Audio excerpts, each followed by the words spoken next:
Halo rekan-rekan semua, selamat datang kembali di kelas Sistem Informasi Kesehatan, Fakultas Kesehatan Masyarakat, Universitas Indonesia. Pada pertemuan sebelumnya, kita telah melihat bagaimana konsep sistem informasi puskesmas itu dilaksanakan, bagaimana konsep pencatatan dan pelaporannya diatur. Pada pertemuan kali ini, kita akan melihat sistem informasi puskesmas sebagai sebuah sistem besar dan apa saja subsistem-subsistem yang ada di dalamnya. Jika kita memahami sistem informasi puskesmas merupakan sebuah tatanan besar pencatatan dan pelaporan yang ada di puskesmas, maka kita juga harus melihat puskesmas merupakan penyelenggara upaya kesehatan perorangan dan upaya kesehatan masyarakat. Dalam penyelenggaraan upaya kesehatan tersebut, baik perorangan maupun masyarakat, tentu banyak program-program kesehatan yang terlibat di dalamnya. Sebut saja ada program kesehatan ibu, ada program kesehatan anak, ada program imunisasi. Jika kita anggap sistem informasi puskesmas merupakan sebuah sistem besarnya, maka program-program tadi merupakan subsistem dari sistem informasi puskesmas. Jika konsep pencatatan dan pelaporan puskesmas tersebut dilaksanakan secara terstruktur dengan mekanisme yang baik, maka akan menghasilkan sistem informasi puskesmas yang terintegrasi, dalam artian semua pencatatan dan pelaporan program bermuara pada satu sistem informasi, yaitu sistem informasi puskesmas. Namun, desakan akan kebutuhan data dan informasi di setiap level, baik itu kabupaten, provinsi, maupun pusat, menghasilkan inovasi-inovasi sistem informasi pencatatan pelaporan program-program kesehatan tertentu. Inovasi ini berimplikasi pada terciptanya aplikasi-aplikasi pencatatan dan pelaporan terhadap sistem informasi kesehatan tertentu. Nah, hal ini menjadi sebuah fenomena atau isu yang sekarang kita hadapi, atau bisa juga dianggap sebagai disrupsi dalam pelaksanaan sistem informasi puskesmas. Harapannya, kita bisa menghasilkan sistem informasi puskesmas yang terintegrasi, semua sistem-sistem yang ada di dalamnya atau subsistem yang ada di dalamnya bermuara pada satu sistem informasi tertentu.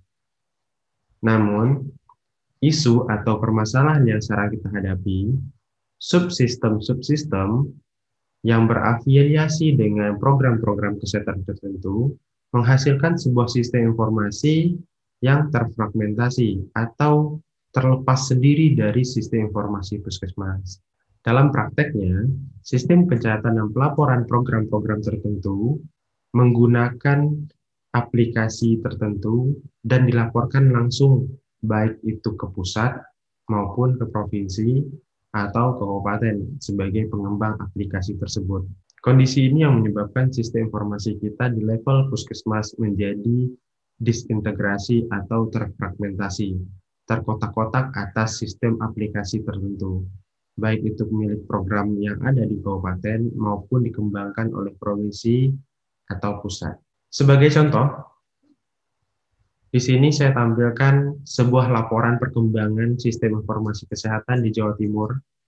Ini merupakan hasil asesmen kita pada tahun 2015 dalam rangka perbaikan sistem informasi puskesmas. Baik, di sini kita bisa melihat terdapat 18 jenis aplikasi atau penterjemahan sistem informasi puskesmas. Mungkin dulu masih diterjemahkan dari SP2TP, sehingga menghasilkan sebuah aplikasi dan diimplementasikan di puskesmas. Nah, kita ingat, seperti yang saya jelaskan pada bagian sebelumnya, sistem informasi puskesmas atau SIMPUS yang berkembang sekarang lebih banyak menyasar pada kegiatan UKP atau upaya kesehatan perorangan. Namun, masih sedikit sistem informasi puskesmas atau SIMPUS yang telah menyasar program-program yang ada di UKM. Sebagian besar sistem informasi atau aplikasi yang berafiliasi dengan program-program yang ada di upaya kesehatan masyarakat itu dikembangkan oleh program-program tertentu atau program-program atau pengelola program yang ada di kabupaten, provinsi, maupun di Kementerian Kesehatan. Di sini kita bisa melihat terdapat 18 aplikasi sistem informasi puskesmas yang dikembangkan baik oleh pemerintah kabupaten maupun oleh vendor tertentu. Sebagai contoh, di sini ada Simpustronik Ngawi, digunakan oleh 12 kabupaten kota di Jawa Timur. Kemudian ada aplikasi Sikda Generik, digunakan oleh 6 kabupaten kota di Jawa Timur. Kemudian ada Simpus, ada eHealth, ada SIK Lumajang, ada Infocus, dan seterusnya. Nah, aplikasi-aplikasi ini kebanyakan aplikasi-aplikasi ini sebagian besar mengakomodir pencatatan dan pelaporan untuk ranahnya UKP.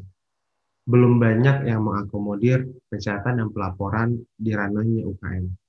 Jika pada slide sebelumnya kita melihat banyaknya aplikasi yang dikembangkan dan bervariasi tergantung pengembangnya siapa. Nah, pada slide ini kita akan melihat produk-produk aplikasi atau pencatatan pelaporan yang berafiliasi dengan program-program tertentu. Nah, ini merupakan studi kasus yang ada di Jawa Timur. Terdapat beberapa aplikasi produk dari unit utama Kementerian Kesehatan.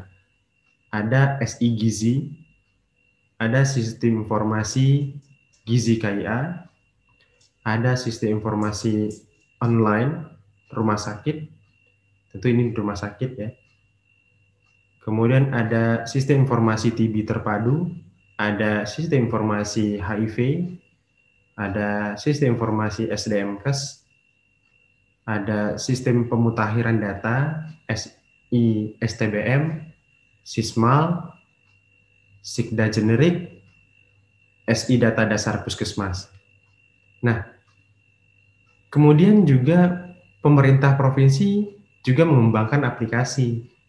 Ada sistem informasi imunisasi, sistem informasi malaria, sistem informasi penanggulangan bencana, dan seterusnya. Memang tidak semua aplikasi atau sistem informasi ini digunakan oleh puskesmas. Namun, sebagian besar yang berafiliasi dengan program itu meminta puskesmas sebagai pengguna utamanya. Permasalahan yang terjadi sekarang, sistem informasi yang berkembang saat ini tidak menghasilkan sebuah sistem yang terintegrasi. Artinya, aplikasi-aplikasi yang dikembangkan ini langsung terhubung dari puskesmas ke pusat atau kepada pengembangnya. Dampak dari kondisi ini membuat beban bagi puskesmas. Pada satu sisi, pengelola program yang ada di puskesmas harus menggunakan aplikasi-aplikasi ini sebagai media pencatatan dan pelaporan program-program tertentu. Namun di satu sisi, puskesmas juga diwajibkan menghasilkan sebuah laporan lengkap dalam konteks sistem informasi puskesmas yang harus dilaporkan ke Dinas Kesehatan.